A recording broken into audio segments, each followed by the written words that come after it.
For this simple and comforting recipe, I'm using water, salt, cornmeal, pork lard, and salty sheep cheese. I start by bringing water to a boil, adding a pinch of salt. When the water reaches a bubbling boil, I slowly pour in the cornmeal while stirring continuously to keep the mixture smooth and lump-free. I let the polenta cook until it thickens and naturally begins to pull away from the sides of the pot. Then I remove it from the heat.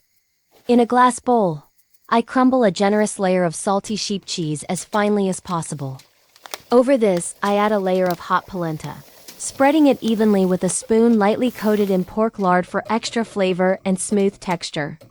I follow with another layer of finely crumbled cheese, another layer of polenta, and finish everything with a final layer of cheese on top.